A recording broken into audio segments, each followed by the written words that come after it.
Hai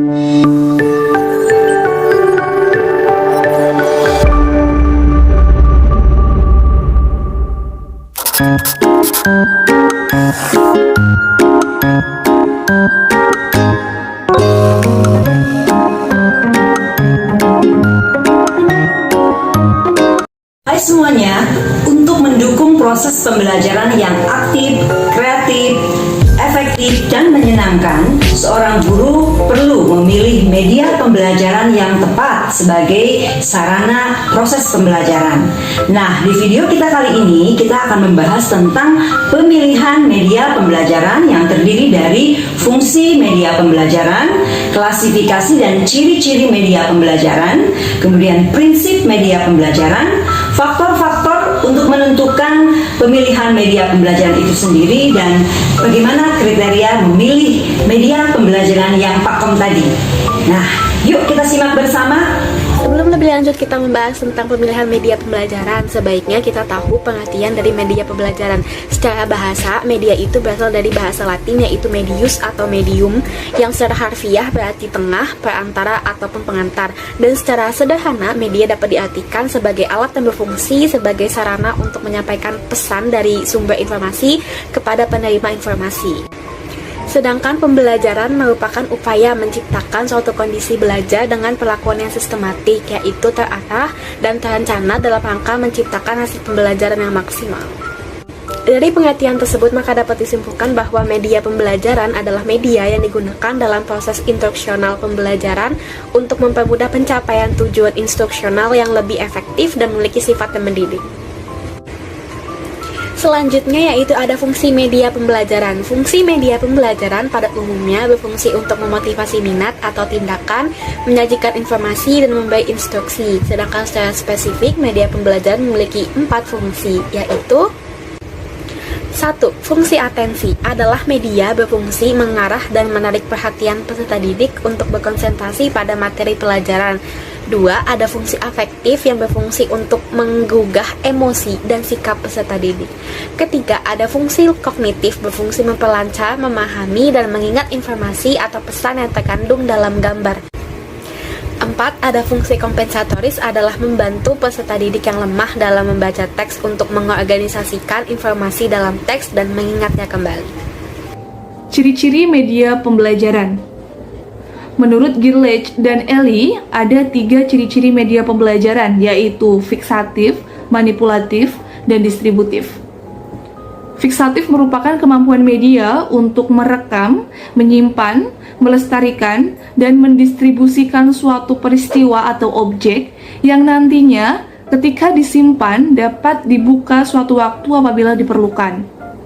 Contoh dari fiksatif ini adalah kegiatan pemilu, kegiatan demonstrasi mahasiswa, dan sejenisnya yang dapat dibuka untuk media materi perubahan sosial politik. Manipulatif, yaitu suatu peristiwa yang terjadi selama berhari-hari, berbulan-bulan, atau bahkan bertahun-tahun, tetapi dapat disajikan kepada peserta didik dalam waktu yang singkat. Contohnya yaitu peristiwa perubahan sosial yang terjadi begitu lama dapat disajikan kepada peserta didik dalam waktu 5-10 menit. Distributif, yaitu suatu media pembelajaran yang mampu mentransportasikan suatu peristiwa atau kejadian dalam waktu yang sama di ruang yang berbeda-beda. Dalam hal ini, peserta didik yang berada di ruangan yang berbeda mampu mendapatkan stimulus pengalaman yang sama dari objek atau peristiwa tersebut. Klasifikasi media pembelajaran. Berdasarkan sifatnya, media pembelajaran dapat dibagi menjadi 3. Yang pertama yaitu media auditif, yang kedua media visual, dan yang ketiga media audiovisual. Media auditif merupakan suatu media yang hanya berisikan suara. Contohnya yaitu adalah rekaman dan radio. Yang kedua, media visual. Media visual ini merupakan media pembelajaran yang hanya dapat dilihat saja dan tidak dapat didengarkan. Contohnya yaitu gambar, slide, foto, transparansi, lukisan, dan lain sebagainya. Yang ketiga yaitu media audiovisual yang merupakan gabungan dari media auditif dan media visual. Media audiovisual ini berisi suara dan juga gambar yang dapat dilihat sehingga lebih menarik dan lebih mudah untuk dipahami. Contohnya yaitu film, video bergambar, video presentasi, dan lain sebagainya. Dilihat dari jangkauannya, media pembelajaran dapat dikategorikan menjadi dua jenis. Yang pertama yaitu media yang memiliki input luas dan serentak seperti televisi dan radio. Melalui media ini, siswa dapat mempelajari hal-hal atau peristiwa secara aktual tanpa harus menggunakan ruangan khusus.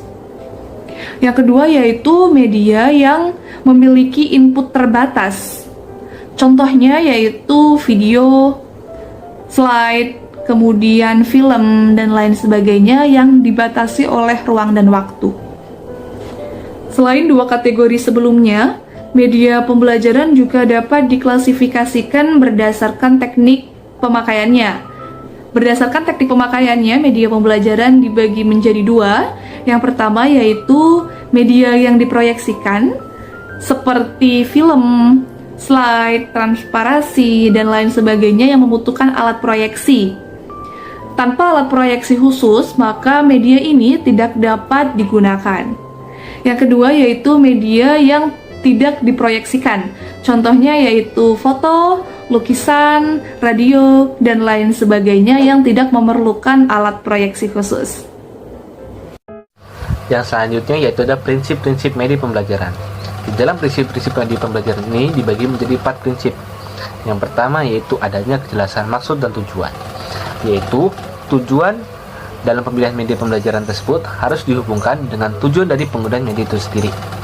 Jika tujuan pemilihannya bukan untuk pembelajaran, sebenarnya bukan tugas utama teknologi pendidikan, tetapi kita harus mampu menguasai dan juga melaksanakannya dengan baik.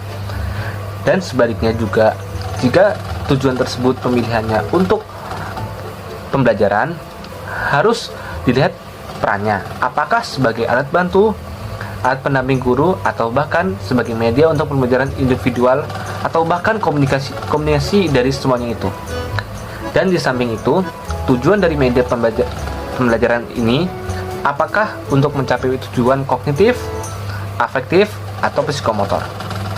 Yang harus diperhatikan dari aspek tujuan tersebut dan juga aspek yang harus diperhatikan dalam mempertimbangkan media pembelajaran, apakah untuk sasaran individu, kelompok, klasikal, atau sasaran tertentu seperti orang dewasa atau masyarakat. Yang kedua yaitu adanya familiaritas media.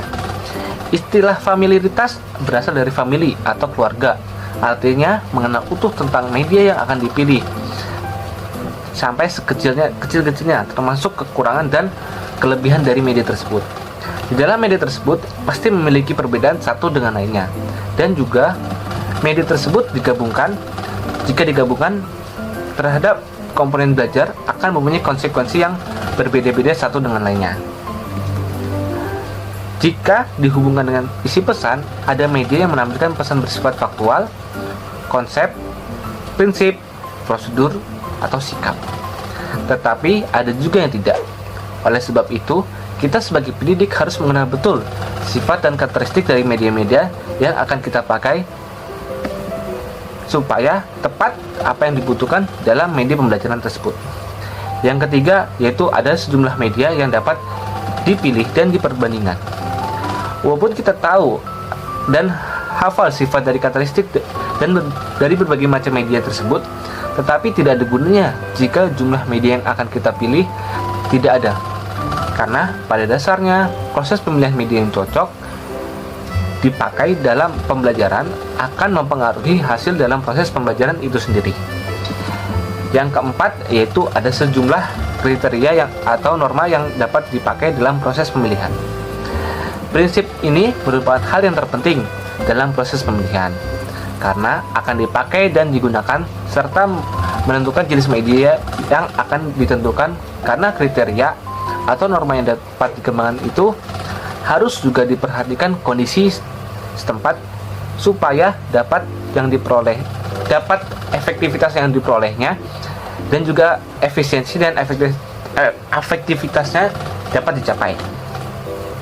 Tetapi sebelum mengembangkan kriteria tersebut dan melaksanakan pemilihan media, harus kita ketahui terlebih dahulu jenis media yang dipilih, termasuk by design atau by utilization, karena konsekuensi dan juga dampak dari media yang di berbagai jenis media akan memengaruhi penentuan norma maupun kriteria. Yang selanjutnya yaitu ada cara pemilihan media dan pembelajaran. Di dalam kegiatan pembelajaran, sebaiknya kita harus terlebih dahulu menentukan media yang akan kita gunakan, supaya dalam pembelajaran nantinya, karena di dalam pemilihan media tersebut bukanlah suatu pekerjaan yang mudah dan juga harus memperhatikan beberapa faktor, di antaranya sebagai berikut. Yang pertama yaitu model pemilihan media. Menurut Ederson, mengemukakan bahwa dua pendekatan atau model dalam proses pemilihan media pembelajaran dibagi menjadi dua, yaitu pemilihan tertutup dan model pemilihan terbuka. Model pemilihan tertutup itu sendiri terjadi apabila alternatif media telah ditentukan oleh pihak-pihak yang berada di atas, seperti misalnya Kemdikbud atau dinas-dinas yang terkait, sehingga menyebabkan mau tidak maunya media tersebut harus dipakai dalam media pembelajaran tersebut. Dan jika guru melakukan pemilihan, hanya dapat melakukan pemilihan topik atau pokok-pokok bahasan atau materi yang sesuai dengan media tersebut. Yang selanjutnya yaitu ada model pemilihan terbuka. Nah, model pemilihan terbuka itu sendiri masih memiliki kebebasan media yang sesuai dengan kebutuhan. Alternatif media pun terbuka luas karena proses pemilihannya terbuka. Dan juga sifat pemilihan terbuka ini menuntut kemampuan dan keterampilan pembelajar untuk melakukan proses pemilihan. Nah, yang kedua yaitu ada alasan pemilihan media. Jika kita telah menentukan alternatif media yang akan kita gunakan, hal selanjutnya yaitu apakah sudah tersedianya media tersebut dari di sekolah atau di pasaran. Jika memang sudah tersedia di sekolah, maka kita tinggal meminjam media tersebut, atau jika tidak ada di sekolah tersebut, kita akan membelinya. Itu pun juga media tersebut memang ada di sekolah ya, makanya baru kita beli. Nah, media yang ada itu memang sesuai dengan tujuan pembelajaran yang telah kita rencanakan ya, dan terjangkau harganya. Jika media yang kita butuhkan belum tersedia dan tidak tersedia, mau tak mau kita harus membuat sendiri program media tersebut supaya sesuai dengan keperluan akan pemilihan media itu sendiri. Karena pemilihan media itu perlu kita lakukan supaya agar dapat menemukan media yang terbaik, tepat, sesuai dengan kebutuhan dan kondisi sasaran pendidikan. Kriteria pemilihan media pembelajaran. Memilih media hendaknya tidak dilakukan secara sembarangan, melainkan didasarkan atas kriteria tertentu. Kesalahan pada saat pemilihan, baik pemilihan jenis media maupun pemilihan topik yang dimediakan, akan membawa akibat panjang yang tidak kita inginkan di kemudian hari. Secara umum, kriteria yang harus dipertimbangkan dalam pemilihan media pembelajaran diuraikan sebagai berikut. Pertama, ada tujuan penggunaan. Apa tujuan pembelajaran yang ingin dicapai? Apakah tujuan itu masuk ranah kognitif, afektif, psikomotor, atau kombinasinya? Jenis rangsangan indera apa yang ditekankan? Apakah penglihatan, pendengaran, atau kombinasinya? Jika visual, apakah perlu gerakan atau cukup visual diam? Jawaban atas pertanyaan itu akan mengarahkan kita pada jenis media tertentu. Apakah media realia, audio, visual diam, visual gerak, audio visual gerak, dan seterusnya. Yang kedua, ada sasaran pengguna media. Siapakah sasaran didik yang akan menggunakan media? Bagaimana karakteristik mereka? Berapa jumlahnya? Bagaimana latar belakang sosialnya, bagaimana motivasi dan minat belajarnya, dan seterusnya. Apabila kita mengabaikan kriteria ini, maka media yang kita pilih atau kita buat tentu tak akan banyak gunanya. Mengapa?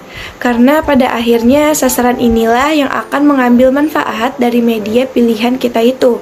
Oleh karena itu, media harus sesuai benar dengan kondisi mereka. Yang ketiga, ada karakteristik media yang harus diketahui. Karakteristik media tersebut, apa kelebihannya dan kelemahannya, sesuaikah media yang akan kita pilih itu dengan tujuan yang akan dicapai.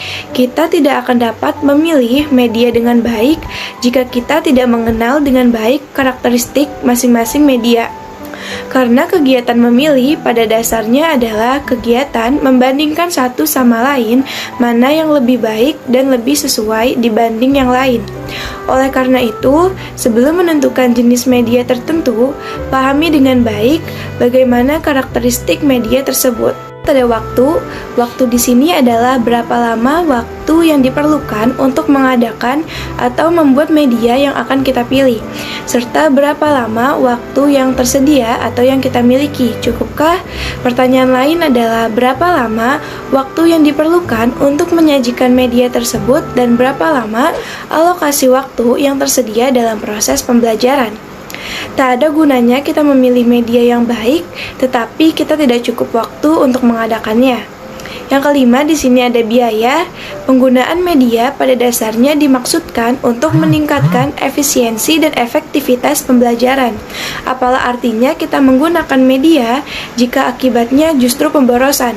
Oleh sebab itu, faktor biaya menjadi kriteria yang harus kita pertimbangkan. Dan yang terakhir, keenam, ada ketersediaan. Media yang kita butuhkan itu ada di sekitar kita, di sekolah, atau di pasaran. Kalau kita harus membuatnya sendiri, adakah kemampuan, waktu, tenaga, dan sarana untuk membuatnya? Kalau semua itu ada, pertanyaan berikutnya adalah, tersediakah sarana yang diperlukan untuk menyajikannya di kelas? Lanjut, ada kegiatan pembelajaran dengan media pembelajaran. Di dalam proses pengajaran, seperti yang kita ketahui bahwa media pembelajaran memiliki dua jenis saja yang kita ketahui, yaitu yang pertama, metode pembelajaran secara konvensional. Metode yang biasa digunakan yaitu metode penyampaian seperti ceramah, karena dilakukan di dalam ruangan kelas secara langsung terhadap para siswa, yang dimana guru menyampaikan materi, siswa menyimak materi tersebut, yang terkadang dikit sekali terjadinya diskusi yang dilakukan. Supaya metode ini dapat efisien dan efektif, hal yang harus dilakukan adalah yang pertama, ada tahap persiapan. Di dalam tahap ini yang harus dilakukan adalah merumuskan tujuan yang ingin dicapai, menentukan pokok materi yang akan dipaparkan, mempersiapkan alat bantu dalam pelaksanaan pemaparan materi. Yang kedua, ada tahap pelaksanaan. Di dalam tahap ini yang harus dilakukan adalah langkah pembukaan kelas dan langkah pemaparan materi. Yang ketiga, ada tahap penutup. Di dalam tahapan ini yang harus dilakukan adalah guru membimbing siswa agar dapat menarik kesimpulan dari pelajaran yang telah dipaparkan, dan juga melakukan evaluasi supaya dapat mengetahui seberapa jauhkah para siswanya memahami materi yang dipaparkan tersebut. Yang kedua, ada metode pembelajaran modern. Metode yang biasa digunakan menggunakan media audio visual yang merupakan gabungan dari media audio yaitu suara dan juga visual gambar, yang dengan kata lain mengandalkan penglihatan dan pendengaran dalam proses pembelajarannya. Adapun langkah-langkah supaya pembelajaran ini menjadi efektif dan efisien adalah: pertama, membuat video pembelajaran, karena pembuatan video merupakan hal yang tidak mudah karena memerlukan waktu yang lama untuk membuat para siswa tertarik terhadap materi yang ditampilkan. Kedua, memberi pengantar sebelum video diputar. Sebelum video ditampilkan, guru bisa saja memulainya dengan tujuan dari penayangan video tersebut dan hubungannya dengan tujuan pembelajaran pada saat itu. Yang lama untuk membuat para siswa tertarik terhadap materi yang ditampilkan. Yang ketiga, melakukan interaksi aktif terhadap para siswanya selama video tersebut ditampilkan. Ketika video sedang dipaparkan, pastikan para siswa fokus memperhatikan agar para siswa mengerti poin-poin apa yang disampaikan di dalam video tersebut. Yang keempat, yaitu mendorong aktivitas siswa setelah menonton video yang selesai ditampilkan. Setelah menonton video yang telah ditayangkan, sebaiknya guru melakukan tanya jawab dan juga diskusi kepada siswa, baik secara individu maupun berkelompok, supaya mereka dapat menambah pengetahuan. Dan yang terakhir yaitu mengevaluasi pembelajaran. Setelah pembelajaran tersebut selesai, menggunakan media ini bisa dikatakan dapat memberikan dampak yang berbeda dengan cara belajar lainnya.